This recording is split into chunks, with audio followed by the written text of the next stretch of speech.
Warahmatullahi wabarakatuh.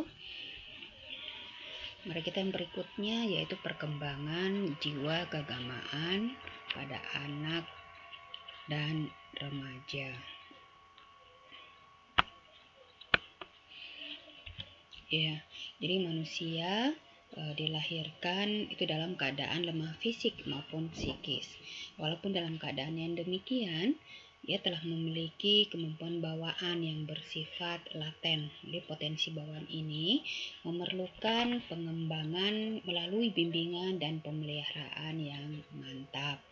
Lebih-lebih pada anak usia dini. Jadi sesuai dengan prinsip pertumbuhan, ya, seorang anak itu akan menjadi dewasa itu memerlukan bimbingan sesuai dengan prinsip yang dimilikinya. Jadi sesuai dengan prinsip pertumbuhan itu anak akan menjadi dewasa dan memerlukan bimbingan sesuai dengan prinsip yang dimilikinya. Prinsip apa itu? Yang pertama adalah prinsip biologis. Nah, di mana prinsip biologis ini anak dilahirkan itu dalam keadaan lemah. Jadi selalu memerlukan bantuan orang-orang dewasa di sekelilingnya. Mengapa? Karena keadaan tubuhnya yang belum tumbuh secara sempurna. Dan kemudian yang kedua yaitu prinsip tanpa daya. Nah, di sini sejalan dengan belum sempurnanya pertumbuhan fisik dan psikisnya, maka anak itu baru dilahirkan hingga menginjak usia dewasa itu selalu mengharapkan bantuan dari orang tuanya. Nah, kemudian yang ketiga yaitu timbulnya jiwa keagamaan pada anak berdasarkan prinsip eksplorasi. Artinya apa? Bahwa kemantapan dan kesempurnaan perkembangan potensi manusia yang dibawa sejak lahir itu baik jasmani maupun rohani itu memerlukan pengembangan melalui pemeliharaan dan latihan. Jadi kesempurnaan, kemantapan dan kesempurnaan baik jasmani maupun rohani itu akan sempurna jika dipelihara dan senantiasa selalu dilatih. Nah, kesemuanya ini dapat dipenuhi sekaligus melalui pentahapan. Nah, berikutnya, dari manakah timbulnya agama pada diri anak itu? Nah, timbulnya agama pada diri anak yang pertama, jadi yaitu rasa ketergantungan. Jadi dalam rasa ketergantungan ini, ya, jadi ini bahwa manusia itu dilahirkan kedua ini memiliki 4 keinginan. Artinya apa? Yaitu memiliki keinginan untuk mendapatkan perlindungan, untuk keinginan akan pengalaman baru, keinginan untuk mendapat tanggapan dan keinginan untuk senantiasa selalu dikenal.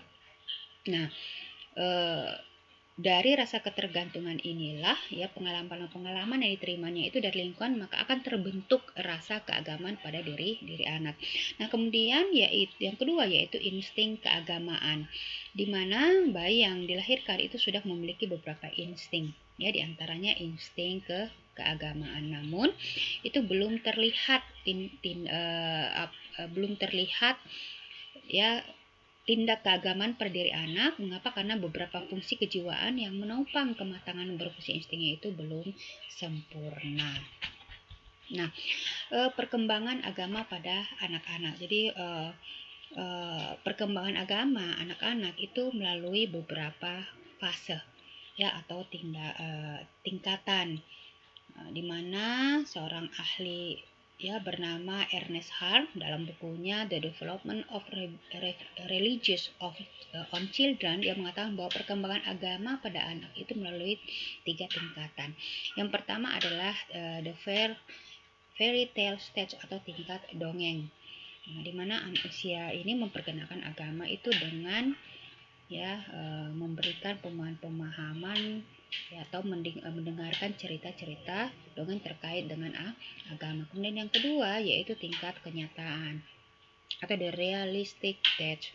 Jadi di mana mulai masuk usia SD, ya, jadi anak sudah mulai mengenal konsep ketuhanan, ya, berdasarkan konsep-konsep yang berdasarkan pada kenyataan. Kemudian yang ketiga yaitu tingkat individu, the individual stage, di mana di sini anak telah memiliki kepekaan emosi yang paling tinggi sejalan dengan perkembangan usia mereka.